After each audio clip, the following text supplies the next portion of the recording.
And now you see it's recorded. Now we're going back to share screen. Now we're here. Okay. So again, I'm glad to see everybody. If you're listening to this, or you'll get to watch it if you watch it, Becca will have the link once it's done. Where we were is coming into the Renaissance in February, and at the end of February we were kind of ready to go to the Reformation, and then everything's transpired that's transpired over the past 4 or 5 weeks. I think you guys have been locked down for 5 weeks now at Westminster. So I thought it'd be useful to go back to this part here and start moving our way forward. What I'm hoping this will work and everybody will like it and people will join in, and we'll see even more people join as we go along.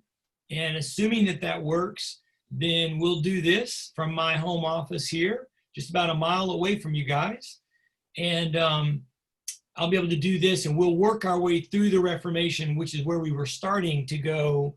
That was the plan as we kind of entered into 2020. So with that being said, we're just going to dive in, again, alerting you to the chat feature or to the participant window. So the reason we start with the Northern Renaissance is because the Reformation is, to me, just one of the revolutions that occurs coming out of the Renaissance. Let me back up just for a moment to remind you that for me, the Renaissance is the most important event in recent human history, so 500 or 600 years. It had the biggest impact. And everything that we talk about, for instance, the American Revolution, the French Revolution, the Enlightenment, all of that stands on the shoulders of the Renaissance. And the Renaissance, as I told you guys when we met back in January and February, is a revolution of revolutions. And the Reformation is one of those. And the Reformation's big, but it's all connected to the Renaissance. And so it demands that we understand how the Renaissance north of the Alps was different or moved differently than the Italian Renaissance. So that's kind of why we're starting here. So it emerges late. It's really late 1460s, 1470s that you see the Renaissance move past the Alps. There's several reasons why. So one of those reasons is because of the coming of the printing press. The printing press is the most important technological advance up until the 20th century. I think electricity, or perhaps splitting the atom, will match it in future impact. When we ran through the millennium, you guys may remember, of course, you remember Life magazine. Life magazine did a special in 1999, 2000 about the 100 most important events of the past 1,000 years. Most of those, almost a quarter of those, all were from the Renaissance, and 6 of the top 10 were all from the Renaissance. And the number 1 was the printing press itself. So the press is huge because it allowed for the dissemination of ideas. And remind yourself what we learned with the Renaissance, that the Renaissance at its root was about knowledge and learning and writing. The father of the Renaissance, Petrarch, was really a poet trying to become a better poet. And so he wanted to be a better writer. And as they went and searched to become better writers, what they found was they looked at the ancient documents from the time of the Roman Empire and the Roman Republic. So they're printing these documents, and then as you go forward and you run into people like Castiglione or Boccaccio or Machiavelli, they're printing their things, and we move into the point where the press allows for a more rapid dissemination of information. The second thing is the 100 Years' War ends at this point.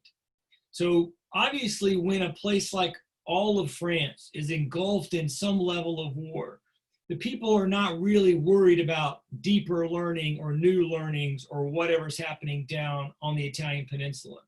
And of course, you remember the 100 Years' War, you've got this journey from over France and England, and it's really a family squabble between 2 halves of a family over who would control the throne of France. And of course, we think of the throne of France as, you know, a nation, but it's better for us as we're thinking back in this period of the late Middle Ages to think in terms of a family. So your family owns land, you may own land somewhere, your brothers may, you and I may share your family land in Montana or North Georgia. And obviously, as we age and pass on, then that land gets handed down to our descendants. But if there's one house in North Georgia, who gets it? And so that's really a best way to understand how they understood land at this time. But by 1450, with the coming of Joan of Arc, the French side of the family had gained almost full control of the land. So this brought peace to the land and then ultimately allowed for the learning of Italy to go north. At the same time, the French will send troops to Italy to get involved in the Italian wars that are going on. There's a series of wars between the family that was in control of France, the Valois family, and the family that was in control of everywhere else, the Habsburg family, and that gets involved in the city-states of Italy. So these city-states are involved in a conflict, and you can see there in 1494, Milan asked for aid from France, and France is very happy to go.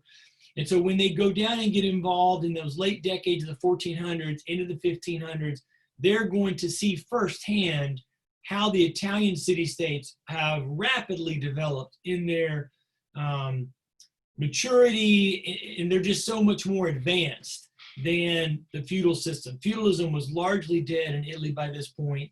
And so that's going to really awaken within the French and then other places north of France to really just how backwards they were. So that's another key aspect of it, kind of moving along. Then at the same time, at that late in the early 1500s, the Italian Renaissance had evolved. So if it begins early with Petrarch into learning, it had by this point really spread its wings and gone out in a variety of different directions, a variety of different fields and concepts. And one of those was the idea of courtliness, how a people should interface with each other, politeness, manners, rules. And of course, I mentioned Castiglione before. You can see in 1528, he writes the book of the Courtier, and basically this idea of etiquette, which was connected to the notion of the Renaissance person, the Renaissance man. Well, this is important in Northern Europe because they still have the feudal system. And because they do still have the feudal system, by this point in the North, one of the big anchors is the idea of chivalry.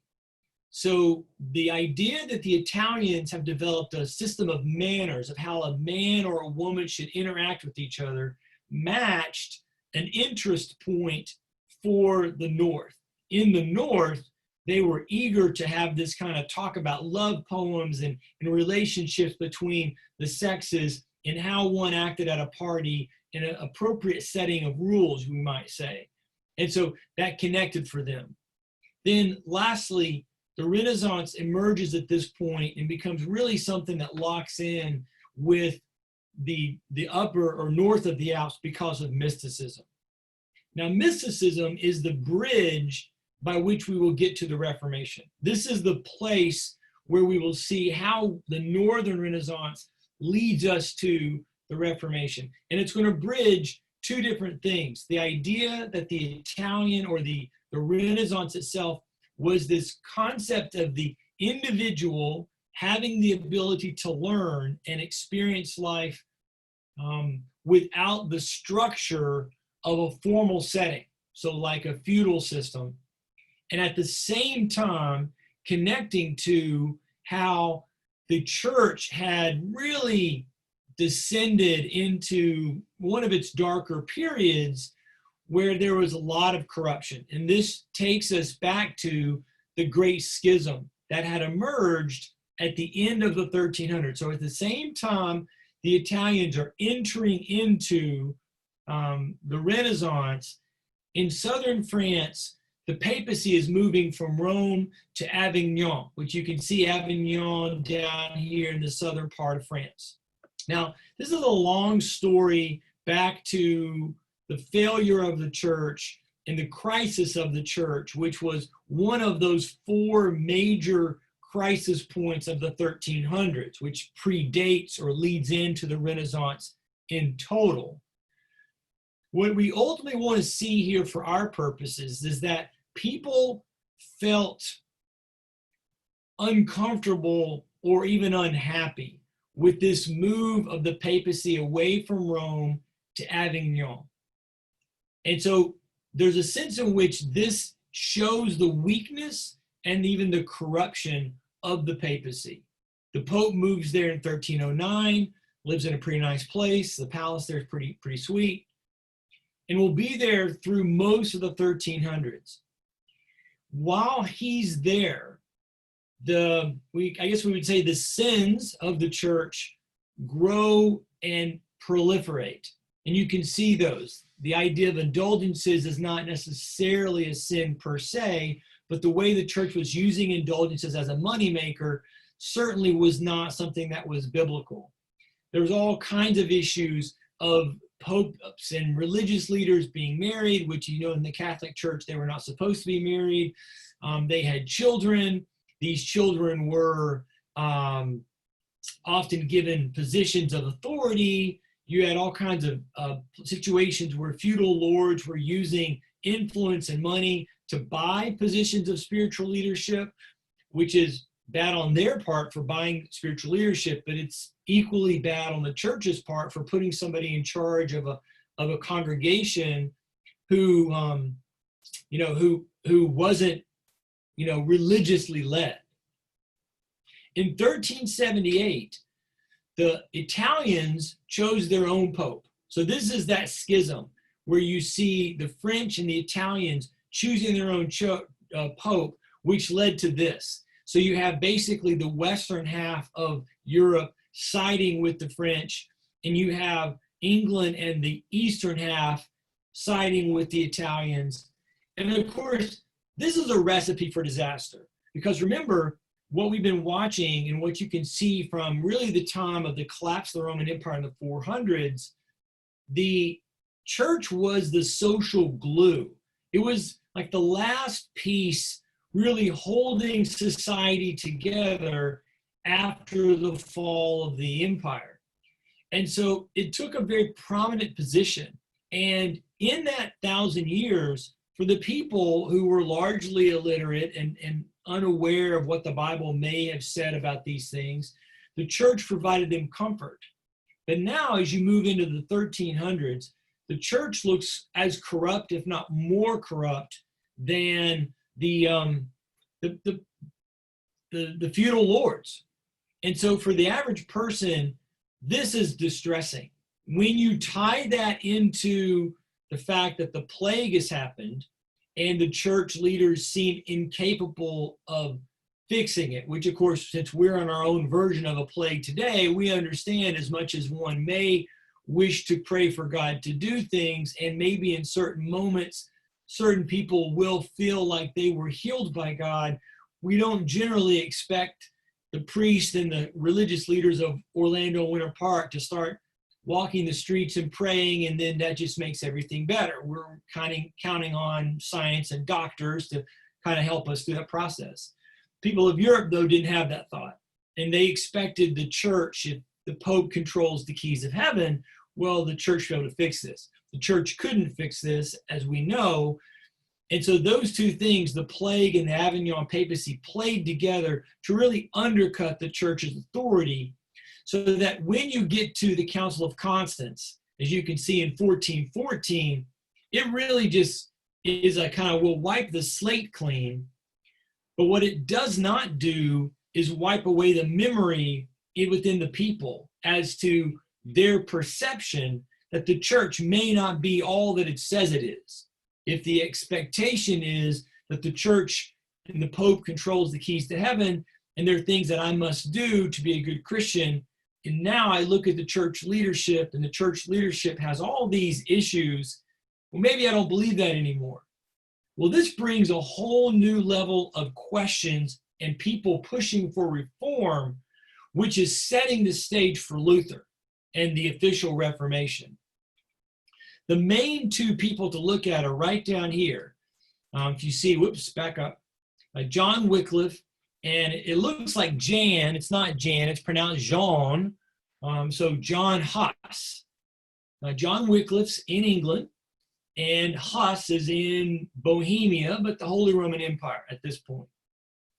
And so both of these men are questioning the papacy and where the church is going at this point. They attack the idea of the papacy, and they attack the corruption that they believe is inherent within the church itself.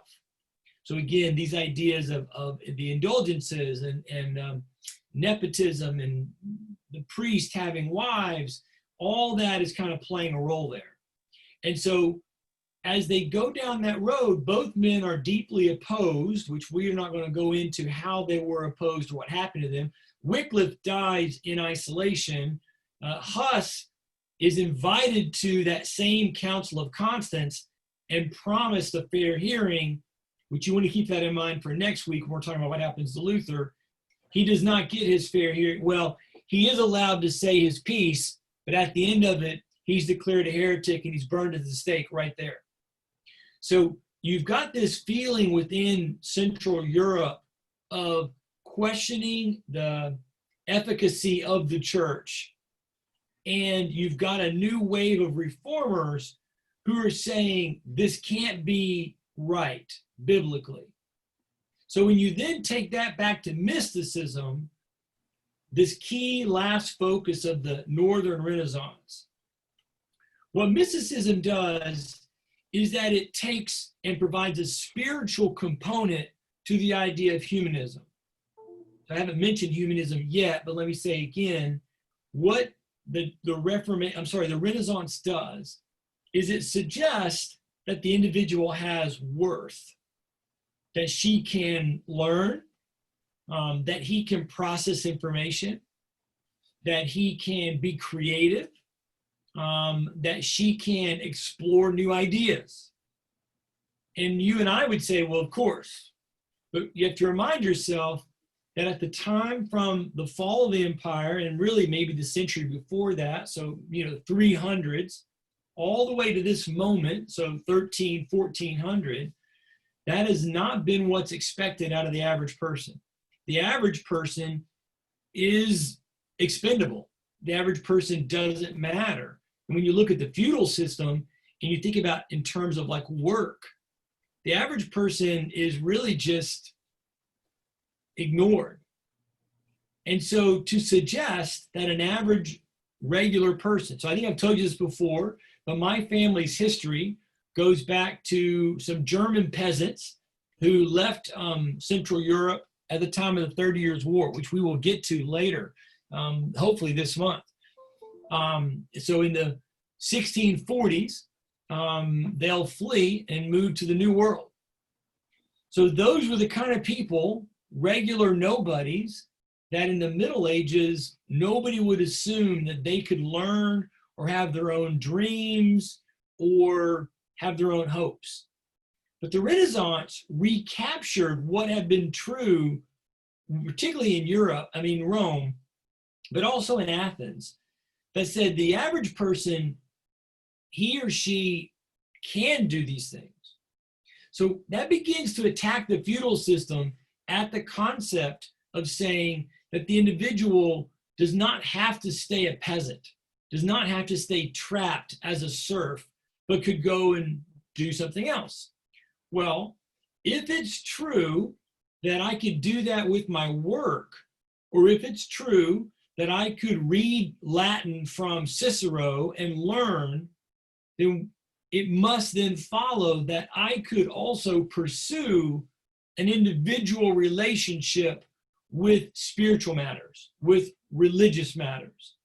And so the idea that the individual can understand matters of faith and spirit without needing the Pope or the structure of the church was huge. When you tie that into how is it then expressed, no longer is it expressed only in the sense of a corporate expression.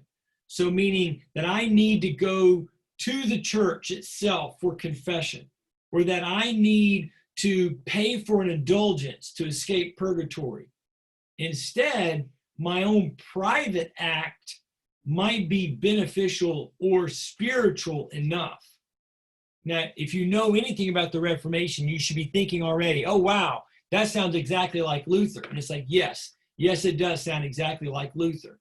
And so that's a key piece for you to understand. Mysticism is huge because it opens the door for this thing called the Devotio Moderna, right? And this is an idea that, let's go, hang on a second, make sure I've not missed the slide here, right? That the new devotion allows an individual the opportunity to connect to God. So this guy here, his name is pronounced, Meister Eckhart, was a mystic who really is to some degree the father of mysticism. And he starts writing about this idea. And as you can see then, in the 1370s, his ideas become known as this new way of devotion, the Devotio Moderna. And of course, you see in Moderna the word modern. So there's this kind of growth of modern thought, modern ideas that are kind of moving their way around.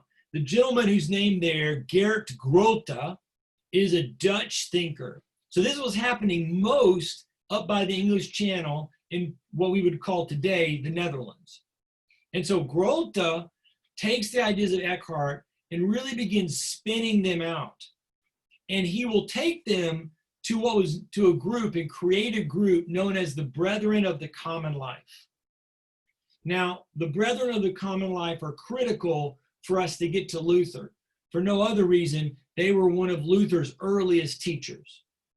What the BCL does is it introduces the idea of a new kind of devotion that was similar to a monastery, but not living in monastic orders. And the focus was on education. And a key point to note is that the education was done by lay people. Now, if you are a Christian at all, you may know that word. So there's the official priest, right? The people who are religious leaders, they go get a job, or like myself, they become an ordained minister, they go to seminary. But the non-official person is known in the terminology as the laity. It's a regular person. Well, at this point within the church, the laity were never allowed to do any teaching. The only teaching would be through the official priest or religious leaders. Well, what the Brethren of the Common Life did, and this of course then is reinforcing the idea of mysticism, like I was telling you, is that they believed in and allowed lay people to teach. You can see at the bottom there some of the more famous students who kind of take this forward into the Renaissance. Kempis writes The Imitation of Christ, publishes it in 1418, so it's about the same time as Huss and Wycliffe. He's not trying to cause reform, but he is talking about how can a Christian better commune with Christ? What does it look like to live a life, a holy life? And so notice how he's talking about the focus is on a personal connection. Again, for us in modern times, even if we're not a Christian, that's not a surprising term. We're like, well, yeah, of course, everybody. Now, we talk about even with the division of church and state in our country, we're like, oh, matters of faith, your religion, that's your private business. But there was never your private business in the Middle Ages. And so where the Brethren of the Common Life and where mysticism in general are going is saying that, yes, it can be your private business between God, and that you could do your own private prayers without having to have the intercession of a religious leader. So that again is that humanism spirit that we've been talking about. Erasmus is perhaps the most important figure of the Northern Renaissance. He's schooled or taught and educated also by the Brethren of the Common Life.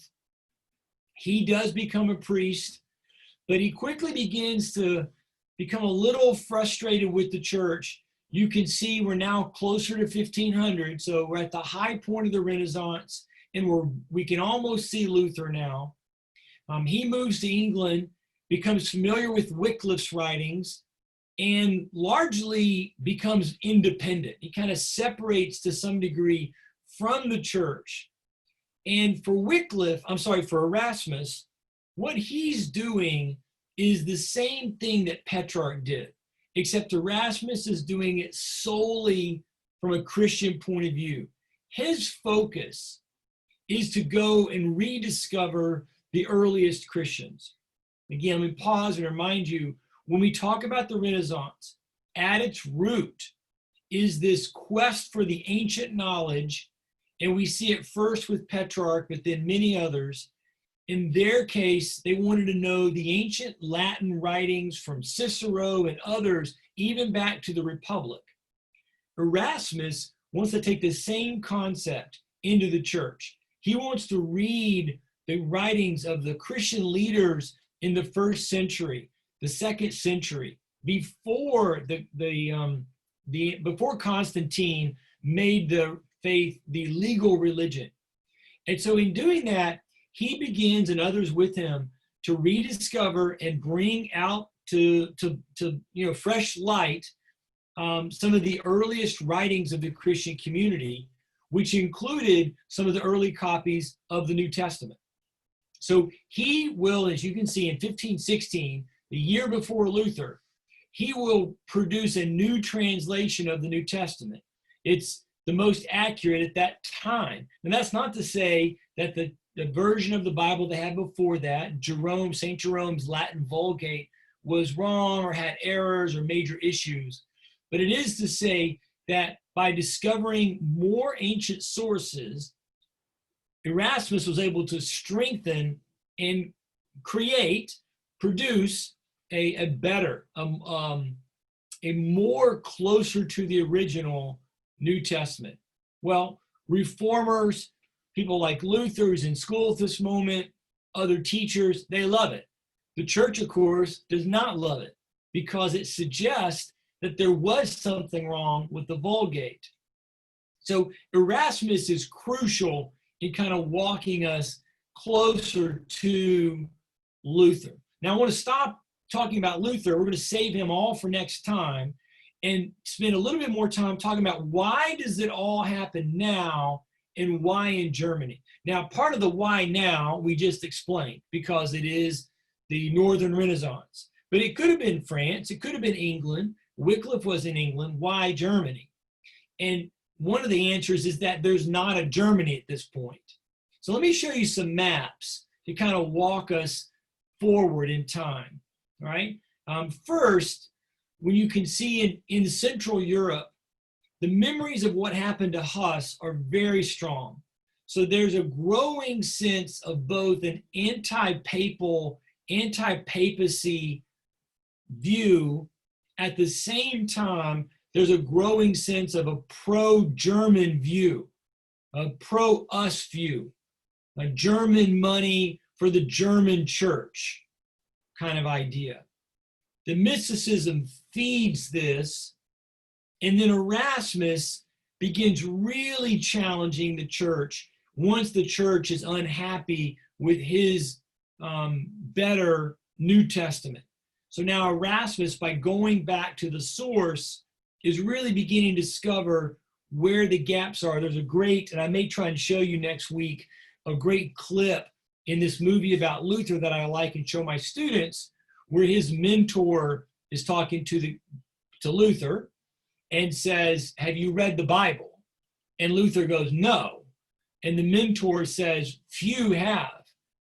Now, you and I know people who may have never read the Bible, but we would be stunned if we heard that somebody had not read the Bible who was a Christian leader. We'd be like, really? That's not good. So Erasmus is discovering things in the Bible about things like indulgences that is alerting him to kind of issues. All right? And here's where I'm going to show you these maps, because why Germany, why now? Well, you've got German leaders who are in control of their own place that, quite honestly, they are viewing as an independent national identity. So let's back up to the 1400s. If you look at this map, what you see is a ton of colors, right? Just lots and lots of colors. And it's like, wow, what is that? Well, understand every place that you see a color, you need to think in terms of that being an independent country. And in fact, all this orange here in the middle is a little misleading because it suggests, oh, there's one big blotch of orange. But really, that one blotch of orange would quite honestly be a whole series of super small countries. I mean, imagine the town of Maitland being its own country, or imagine First Baptist or First Presbyterian Church downtown Orlando being perceived as its own independent country. So that's before Constantinople falls in the 1450s. Now, this is also while the Civil War is going on over here. So this, you can see this yellow over here in southwestern France. Well, that's where the English were in charge. And of course, while the 100 Years' War goes on, if we were using this map in real time, the upper part of France would all turn yellow.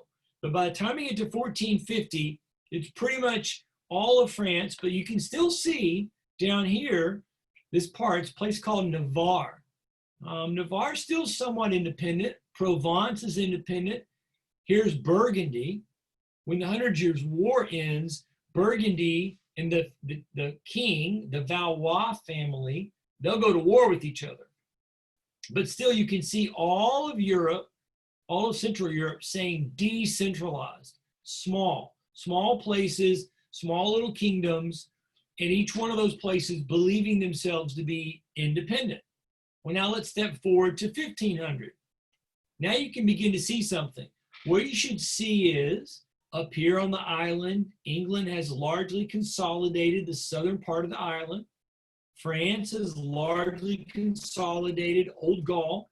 And now you have a thing called Spain down here, which back on this map does not exist. Here you've got Aragon, Castile, Portugal, and Granada, and Navarre. But if you go forward 100 years, you get a Spain. And of course, the coming of the Ottomans, who are the ones who conquer Constantinople. So you can begin to see everywhere but Germany a centralization. And that's kind of the point I'm wanting you to get in your head. We're talking about why is he able to succeed in Central Europe? Why does the Reformation and Luther happen there, not elsewhere? Now let's go forward another 100 years. I want you to see something. Everywhere now is largely a large-scale nation. In fact, at this moment, Portugal is no longer independent. So you've got all of Spain, and they're in charge of southern Italy now. The Ottomans control all of North Africa. We're beginning to see the rise of what we will call Russia over here and the Tsardom of Muscovy. Poland was a major player at this point, as was Sweden. So you can see all these centralized places except where? Right here in the center. Now, what that means to our question is that when you ask, why now, why Germany? It's because Germany was so decentralized. And as Luther and other reformers will come up, what will happen is those political leaders will recognize that they've got an opportunity to help themselves carve out their own independence away from the Holy Roman Emperor. In other words, they'll have a way to protect their own existence as Saxony or Hesse or Bavaria or Brandenburg. This is a really critical moment. And you see that in how unstable the Central Europeans are, because in 1519, the Holy Roman Emperor Maximilian will die. Now, he's very old, and this will mean there is an election that needs to happen for the Holy Roman Emperor. The family that's in charge is the Habsburg family, and if you look at this map, you can see all this yellow, and this orange, and you see where these red lines are? This is the Holy Roman Empire. This purple line over here, the Habsburg family controlled everything you see in yellow or orange or inside this purple line that goes all the way over here. That's a lot of land. The Habsburg family is easily the most powerful family in the world at this point. And now the question of who will be in charge of the emperor happens at the exact same time as Luther is asking these questions.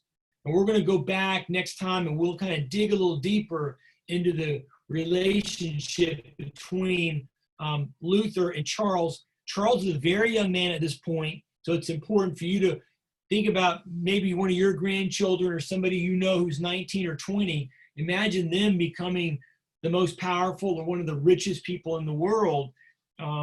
That we might not think they could handle it very well. And so Charles is the leading contender to hold the throne.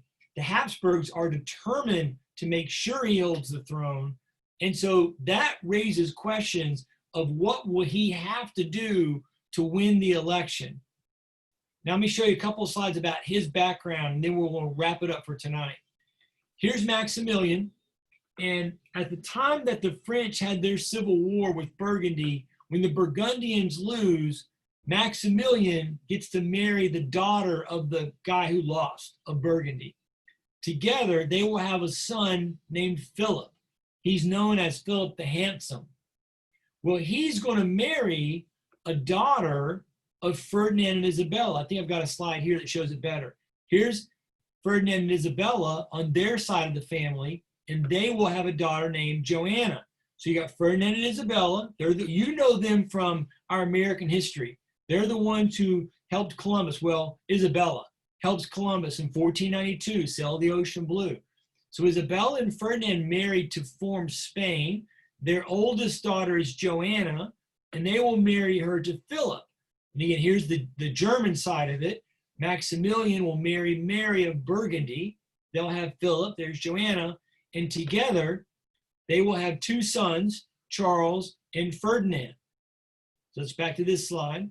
Charles becomes the Holy Roman Emperor, not in 1500, in 1519. Now, all of that, we don't need this slide, sorry. All of that takes us back to here. Charles is the person who the Habsburgs want to be the emperor. But note what's happened in the past 300 years is the Holy Roman Emperor is not a hereditary position, but it's an elected position. And there are only 7 electors who get to vote on who the emperor is. 3 are controlled by the church. They're church leaders. 4 of them, however, are secular leaders. 1 of them is from here, Saxony. And at this moment, that is a man named Frederick. Frederick of Saxony is often known as Frederick the Wise. Well, guess where Luther is going to be a professor at this very moment? He's a professor in Saxony. So when you come to the moment of Luther first nailing his 95 Theses to the door of the church in Saxony, and the church being unhappy about this, understandably, which we'll see that in more detail next week, the church is going to look to the Holy Roman Emperor to fix this. And there's not going to be a Holy Roman Emperor in place. Instead, it's going to be a young kid who will have just had to buy the election by making sure the leader of where Luther is located is happy. Now, I wish I was with you to be able to ask and answer questions, because I know here at the end it's sort of woven a web that you might have said, wait a minute. So let me back up to this slide here really quickly, because this is the thing we're focusing on. Next time we gather, and hopefully it's next week, and hopefully you'll come and you'll convince your friends to join us on the Zoom meeting, assuming Becca's cool with it. But the next time we gather, we're going to look at who was Martin Luther, what did he say, what was he upset about, but remind yourself what happened to Wycliffe and Huss, and particularly to Huss. The last time a citizen of the Holy Roman Emperor challenged the Pope, he was burned at the stake. That doesn't happen to Luther.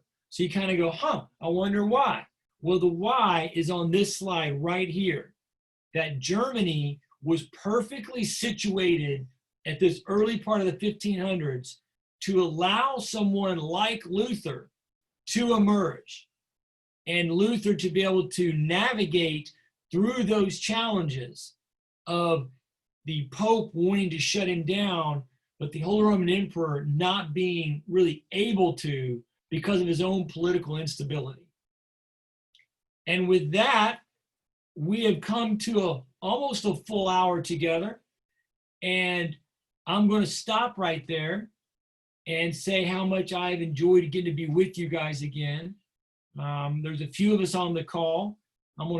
It'll be saved, and we'll let Becca have the link, and then hopefully maybe they'll get to do it. I don't know. There's a lot of questions I have about the recording feature and who can see it and all this kind of stuff. So you may know more than I do, but I will be here next week, assuming Becca lets me, and you guys will come back, and we will dig in deeper to Luther.